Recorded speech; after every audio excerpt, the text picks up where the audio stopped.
Bismillahirrahmanirrahim.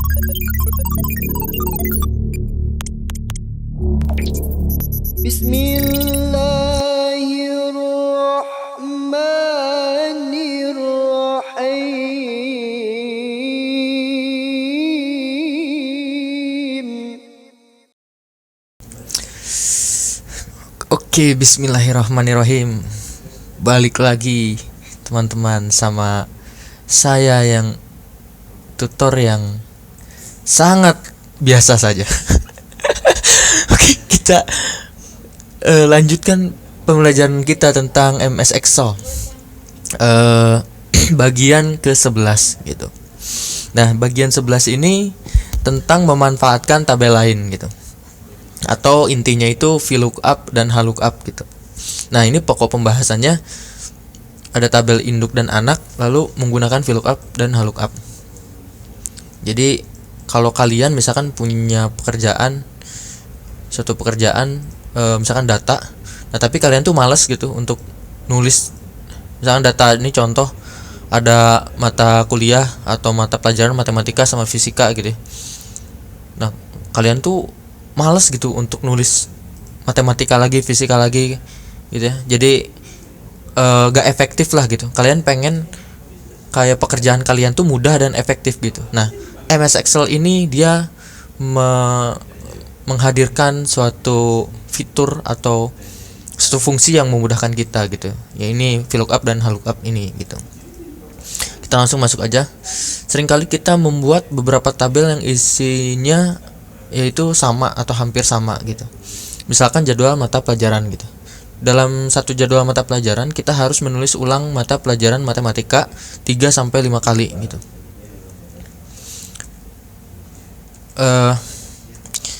Lalu jika kita mempunyai 5 atau lebih kelas paralel, berapa kali kita harus menulis sesuatu yang sama gitu. Nah, jadi bosen kan kalau kita istilahnya nulis sesuatu yang sama terus aja gitu. Tapi intinya itu konteksnya beda ya. Kalau misalkan kita punya istri, kita itu harus mempertahankan dia, teman-teman. Kita tuh jangan bosan dengan dia ya, harus mempertahankan dia hidup dan mati. Oke, kita lanjutkan. Untuk memudahkan dalam pembuatan tabel, dalam kasus di atas, MS Excel menyediakan fasilitas lookup tabel. Fasilitas ini adalah untuk membaca suatu tabel kemudian menggunakannya dalam tabel yang lain berdasarkan kunci tertentu. Kita cukup membuat satu kali tabel, ini disebut tabel induk gitu, yang minimal berisi kode dan keterangan dari kode tersebut. Keterangan kode dapat digunakan berkali-kali dalam tabel lain atau tabel anak gitu. Sehingga sekali lagi kita tidak perlu menulis sesuatu yang berulang gitu, atau sesuatu secara berulang. Nah, di sini di modulnya teman-teman boleh sambil lihat modulnya, ada namanya tabel induk dan tabel anak. Nah, tabel induk ini dia menjadi tabel acuan untuk tabel anak gitu. Nah, misalkan nanti di dalam suatu kasus kita ingin menuliskan data yang sama, contohnya matematika, fisika gitu ya. Nah, tapi karena kita malas menulisnya gitu ya, bukan malas ya istilahnya, kita pengen cara yang efektif gitu agar tidak memakan waktu gitu. Nah, ini kita MS Excel menyediakan fitur HLOOKUP dan VLOOKUP ini gitu. Nah, ini tabel anak ini, dalam tabel ini nama dapat ditampilkan berulang-ulang hanya dengan menuliskan kodenya gitu. Jadi nanti kita hanya menuliskan kodenya bakal tampil gitu. Misalkan kodenya A, ini A, ketika kita tulis A maka akan tampil matematika gitu. Ketika kita nulis B, kita akan muncul fisika gitu. Ketika kita nulis C, nggak muncul apa-apa karena kita tidak menuliskannya di tabel induk, teman-teman gitu ya. Nah, itu hanya ilustrasi dari penggunaan VLOOKUP ya. Bukan penggunaan VLOOKUP tapi tabel anak dan tabel induk gitu. Ada dua macam fasilitas lookup tabel, yaitu VLOOKUP dan HLOOKUP. Itu perbedaan dari keduanya adalah pada penyimpanan tabel induk. VLOOKUP menyimpan secara vertikal sedangkan HLOOKUP secara horizontal. Struktur penulisannya seperti ini ya, teman-teman. Gitu. Maksudnya di sini tadi ada penulisan menyimpan secara vertikal kalau VLOOKUP, kalau HLOOKUP menyimpan secara horizontal. Nah, maksudnya apa? Jadi nanti kode acuannya itu atau sel acuannya itu kalau VLOOKUP itu dia vertikal gitu. Kalau vertikal kan kayak gini ya, A kayak gini contohnya, ada data A, data B, ini vertikal kan ke bawah gini. Nah, kalau HLOOKUP dia horizontal. Berarti kalau A-nya di sini misalkan B-nya di sini. Jadi dia begini datanya gitu. B-nya di sini misalkan gitu. Misalkan kok misalkan gini. Nah, gini, B-nya di sini gitu contohnya, teman-teman. Nah, di sini ada ya fungsi VLOOKUP sama HLOOKUP. Di sini ada parameternya. Nah, maksudnya ini di sini ada keterangannya. Kode ini adalah kode ini berisi kode yang akan dibandingkan dengan kode pada data induk gitu. Nah, si kode ini, parameter kode ini dia menuliskan sel acuannya gitu. Jadi, misalkan kita ingin menampilkan nama atau keterangan matematika di sini gitu. Nah, otomatis sel induknya dia yaitu berarti di A ini, di kode ini, di kode A ini. Jadi ketika kita nulis A di sini tampil matematika gitu. Nah, ini kan sel induknya ini berarti gitu. Kalau B berarti fisika gitu. Nah, alamat tabel induk berisi alamat range data induk gitu. Gunakan alamat absolut untuk menghindari masalah dalam hal mengcopy gitu. Nah, di sini alamat tabel induk ini dia range dari tabel induknya gitu. Jadi kalau di sini kasusnya adalah A5, sel A5 sampai B6 gitu. Jadi kalian membloknya segini aja gitu untuk alamat tabel induk. Kalian nggak usah ngeblok ini ya, nama kolomnya juga gitu, karena yang kita butuhkan hanya datanya saja. Indeks kolom. Nah, jarak kolom kode dengan keterangan, kolom kode dengan keterangan yang akan diambil dalam tabel induk. Gimana sih intonasinya? Jarak kolom kode dengan keterangan yang akan diambil dalam tabel induk. Jarak ini dihitung mulai dari 2. Artinya untuk kolom yang bersebelahan diisi dengan nilai 2, untuk kolom selang untuk kolom selang 1 diisi dengan 3 gitu. Nah, untuk indeks kolom ini kan kita intinya kita ingin misalkan menulis matematika, misalkan contohnya di sini menulis matematika di sini. Nah, untuk itu berarti si indeks kolomnya, indeks kolom di sininya di tabel induknya itu kita lihat dia indeks kolom ke berapa. Kalau matematika kan ini 2 kan, kita ingin menampilkan matematika di sini. Nah, ini kan indeks kolomnya 2. Nah, ini 1, ini kolom ke-1, ini kolom kedua. Otomatis kita di parameter indeks baris atau indeks kolomnya ini indeks kolomnya ini untuk kasus VLOOKUP kita menuliskan 2 gitu, teman-teman. Nah, kalau 3 misalkan beda lagi, dia untuk di sini dia 3, kalau di sini dia 1 gitu. Nah, sekarang di sini ada tipe data true atau false gitu. Jika diisi dengan true, maka tabel induk harus dalam keadaan true root. Jika tidak true root, maka harus diisi dengan false. Nah, tipe data ini teman-teman itu sesuai kasus datanya. Kalau misalkan data kalian itu data nilai, misalkan yang berurut atau interval gitu ya, jadi kalian memakai yang false gitu, yang true gitu. Misalkan gini, contohnya kalau true kalau false dulu aja ya. Kalau false itu kan jika tidak true root maka harus diisi dengan false. Nah, kalau ini kan false, ini tidak true root ini. Jadi kalau kita misalkan ingin mengisi kodenya di sini A, dia akan tampil otomatis matematika. Kalau B fisika. Nah, kalau kita tulis C di sini kita nggak tampil apa-apa karena dia tidak termasuk ke data manapun gitu istilahnya. Jadi kalau misalkan ini tuh harus sama persis gitu. Kalau A ya matematika, kalau B ya fisika gitu. Kalau misalkan kita nulis AB di sini ya nggak bisa gitu. Nah, kalau yang true dia harus true root gitu. Misalkan kalau misalkan nilai ini kodenya misalkan A ini misalkan nilai di sini tuh A itu masuknya 80 sampai 100 di sininya. B itu dia 70 sampai 80.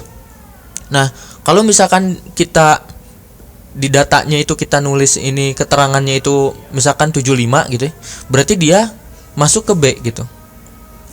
Jadi karena dia kan datanya terurut gitu. Istilahnya kalau misalkan dia tidak ada data yang sama persis, maka dia akan mencari yang lebih besar gitu.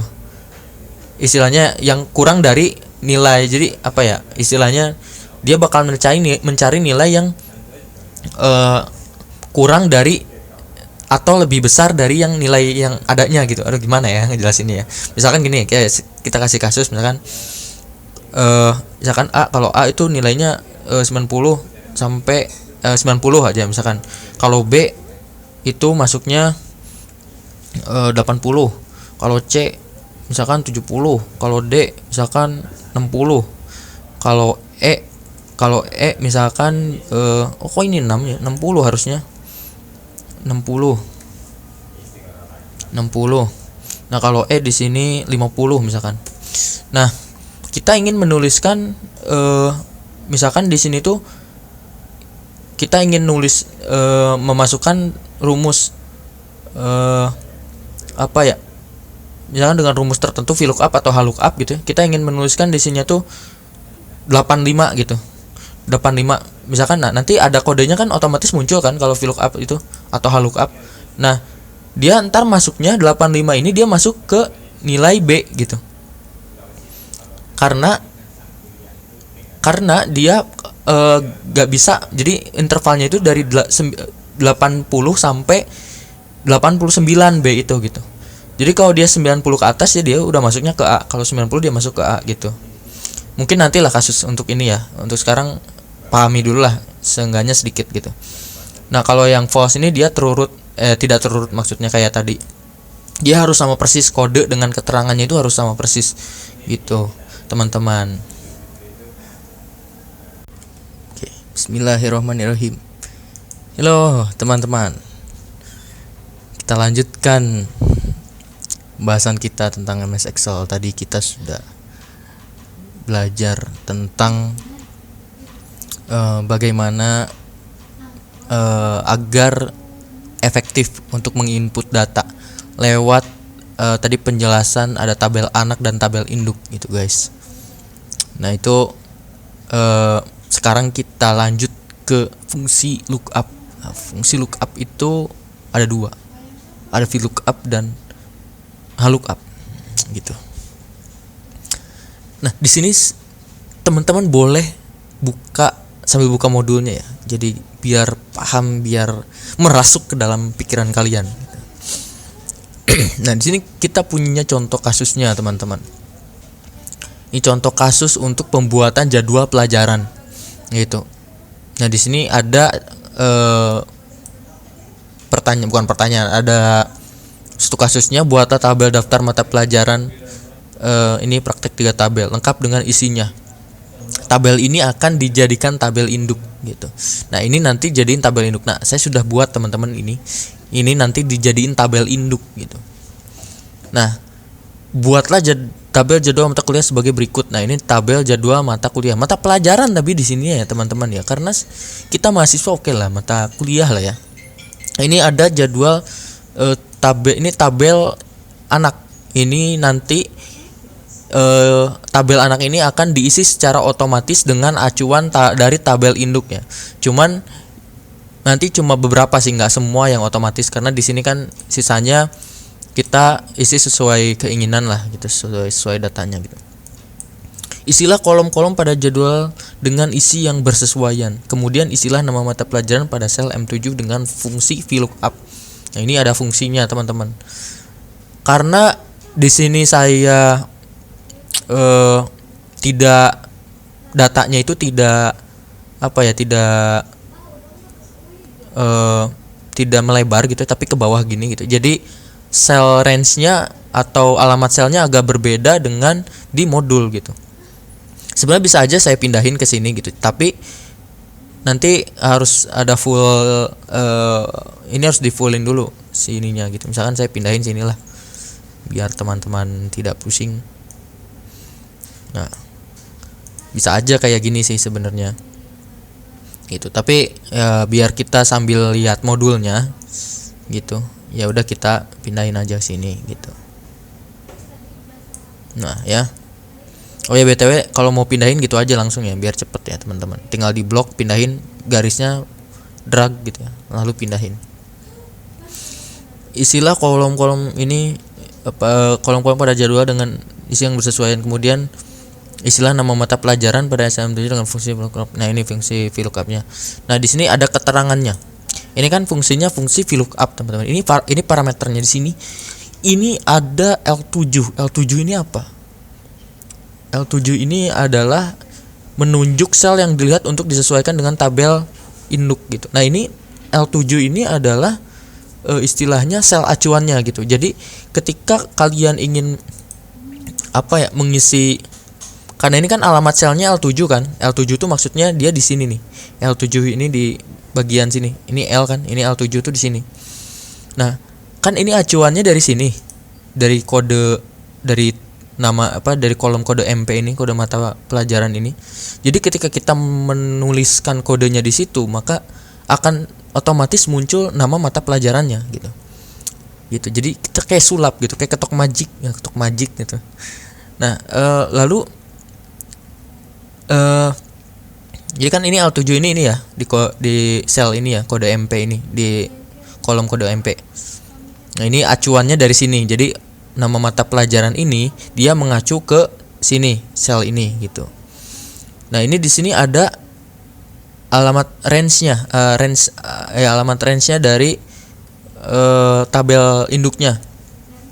Ini range tabel induk akan lebih mudah jika menggunakan nama sel gitu. Kenapa lebih mudah menggunakan nama sel? Karena nanti kita tidak harus mengubah si alamat range-nya itu menjadi absolut, teman-teman. Ntar saya juga. Nah, jadi kita nggak harus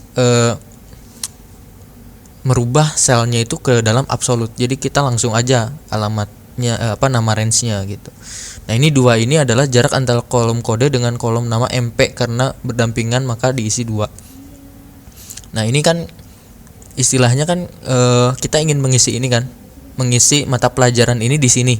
Nah, di range atau tabel acuannya dia berada di kolom 2. Kenapa Kang? Kan ini ada 3 kolomnya di sini. Karena dia mengacunya cuma dari sini nih. Nah, acuannya cuma dari data ini doang. Kita nggak menghitung nama kolomnya sama nomor ininya. Kita tidak memasukkan itu gitu. Jadi kita cuma mengacu ke data ininya saja. Data alamat range-nya itu gitu. Nah, false di sini. False ini di sini adalah karena data tidak dalam kondisi teratur, maka diisi dengan false gitu ya. Kan tadi sudah dijelaskan ya. Karena ini datanya harus mirip istilahnya gitu. Ketika kodenya ini, maka mata pelajarannya ini. Nah, misalkan kita mulai ya, kita isinya di sini. Kenapa nulis kodenya atau nulis rumusnya di sini? Karena kita ingin mengisi ini gitu. Kita ingin mengisi ini, maka nulisnya di sini. Nah, sekarang kita nulis masukkan rumusnya. VLOOKUP down gak ada ya. VLOOKUP. Nah, lalu di sini ada lookup value. Lookup value ini adalah acuan. Jadi dia sel acuannya dari di sini nih. Kalau di sini kan selnya L7, kalau di saya itu E16 gitu. Jadi kita klik aja di sini, maka otomatis gitu. Oh iya, sebelumnya sebelum nulis nulis rumusnya, kita kasih nama di range ininya dulu ya, biar nanti kita langsung masukin di rumusnya. Ini misalkan kita kasih nama data atau jangan mata pelajaran aja, mata pelajaran. Nah, yang di sini. Oh, untuk penamaan range itu tidak boleh memakai spasi ya, teman-teman. Harus minimal itu underscore lah gitu. Lalu kita langsung masukin rumus harus sama dengan dulu VLOOKUP. Nah, lalu ada lookup value. Nah, ini adalah tabel atau sel acuannya. Kita sel acuannya di E16 gitu. Lalu titik koma ada tabel. Nah, ini tabel acuannya. Kan tadi kita sudah menuliskan nama dari data dari range-nya ya, untuk acuan, range dari acuannya gitu.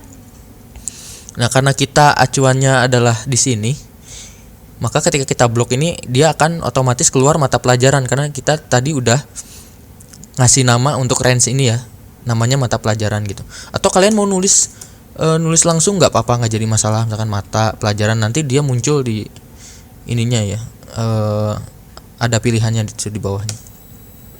Enggak, ini salah. Mata pelajaran.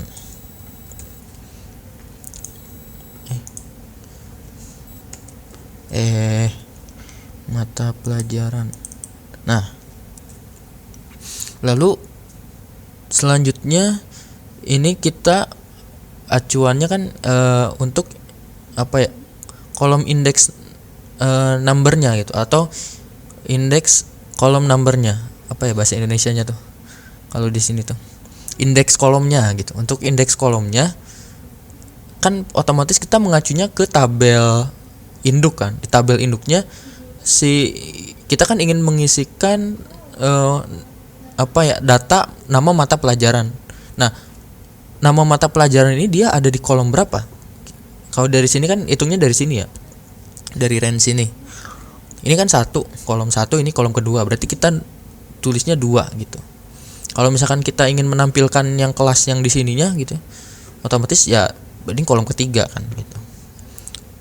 Nah, lalu di sininya tipe datanya false karena dia tidak berurutan gitu. Ketika kita enter, nah hasilnya itu NA ini not available gitu. Kenapa dia not available? Karena di kode di sel acuannya dia belum diisi apa-apa gitu. Jadi istilahnya dia acuannya itu belum diisi apapun gitu. Sel acuannya itu masih kosong gitu. Makanya dia ini belum diisi gitu. Ketika kita isi sel acuannya misalkan dengan kode mata pelajaran apa ya, matematika yang MT01, MT01. Nah, keluar kan matematika gitu. Jadi kita secara otomatis gitu. Kalau misalkan hurufnya kecil gimana Kang? Coba aja MT01. Oh, setahu saya tuh kalau Excel itu enggak case sensitif ya. Oh ya, tetap matematika. Jadi biar lebih afdol aja sih, biar kelihatannya lebih rapih aja gitu kita ini gitu. Terus kita ingin misalkan menampilkan syariah, berarti SY. Oh iya, lupa, saya ini belum dikebawahin ya. Nah, ini tinggal drag aja teman-teman. Jadi si ininya dia mengikuti sel yang di apa ya. Jadi kita nggak usah capek-capek untuk mengcopy atau menulis lagi rumusnya gitu. Kalian tinggal klik di ujung ini, tinggal kalian drag ke bawah gitu ya. Tinggal tarik ke bawah gini, setep gitu. Nah, ini matematika di bawahnya NA karena di sininya belum diisi. Misalkan SY, wah syariah gitu ya, syariah gitu. Mau ngisi apa lagi misalkan SK, kenapa tidak ada? Karena memang tidak ada di tabel acuannya. Karena inilah false gitu, karena dia false. Mungkin kalau true dia bakal melihat yang terdekatnya gitu. Nah, lalu misalkan kita ingin mengisikan bahasa Indonesia sama bahasa Arab misalkan, bahasa Indonesia sama bahasa Arab gitu. Nah, ini bahasa Indonesia, bahasa Arab gitu kan. Begitu teman-teman. Nah, untuk seterusnya seperti itu. Begitu teman-teman. Nah, ini oh ya. Nah, hasilnya seperti ini ya teman-teman ya. Jadi yang perlu diisi data atau yang perlu di entry adalah kolom hari, kelas, jam ke, kode MP dan guru. Sedangkan kolom nama MP akan terisi secara otomatis mengikuti kode MP yang diketikkan gitu. Jadi sebenarnya yang diisi secara otomatis ini ya cuma ini doang. Jadi cuma si nama mata pelajaran doang, kolom nama mata pelajaran doang yang diisi secara otomatis gitu. Kita juga bisa ngebalikin teman-teman, kalau kita isiin matematika yang keluar kodenya gitu, bisa. Tapi nanti kita ubah kode acuannya, berarti kan di di sini kan kode acuannya, berarti si istilahnya nah ininya si apa tadi kalau di sini tuh. Nah, ini si lookup value-nya berarti dia ini, yang ini, kolom ini gitu. Dan tabel array-nya tetap dia ini. Kolom indeksnya dia berarti karena kita ingin mengisi dia dengan kode, berarti kan di sini kan kode mata pelajaran kan dia di kolom pertama. Nah, berarti kita harus mengetikkannya 1 gitu di bagian Nah, di bagian ininya, di bagian indeks kolomnya 1 gitu. Dan tipe datanya false gitu, teman-teman.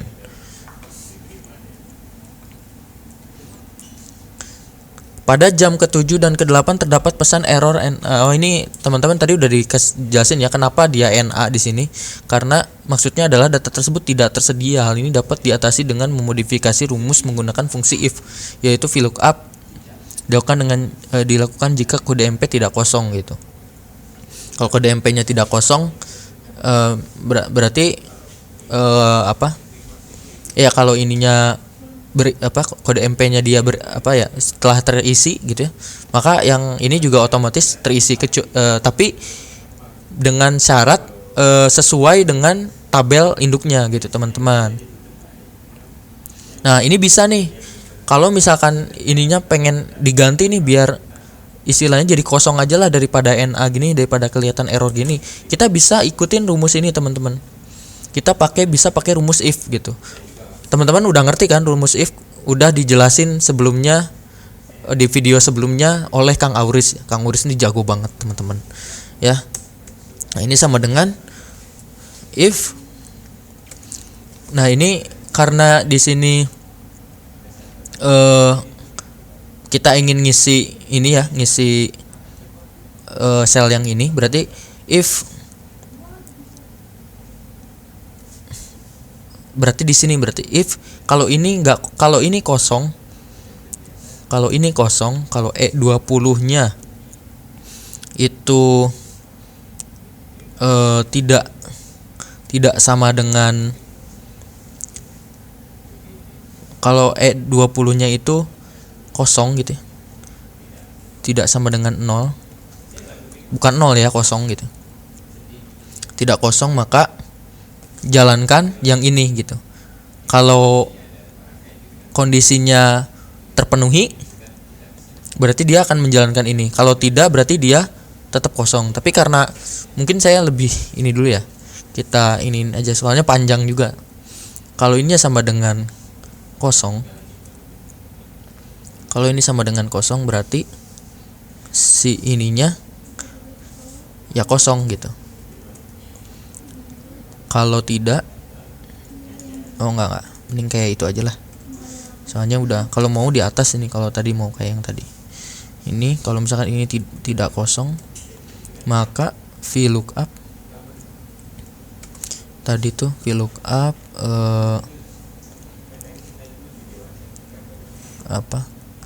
ini sel ini VLOOKUP ini tadi tuh range mata pelajaran, sama ini kodenya yang di atas guys. Mata pelajaran ininya 2, ininya false. Nah kalau misalkan dia nggak kosong berarti kalau misalkan dia kan, kalau tidak kosong tuh berarti kita isi ini kan, berarti kalau dia kosong ya berarti dia juga kosong ininya di sini gitu. Nah gitu, tinggal kita tarik ke bawah set gitu teman-teman. Copy untuk semua baris dalam nama mata pelajaran, lanjutkan jadwal ini untuk 1 minggu gitu. Nah teman-teman juga bisa nih isi aja di sini harinya mau hari apa, teman itu bebas gimana teman-teman. Ini hanya untuk pembelajaran yang otomatisnya aja begitu teman-teman.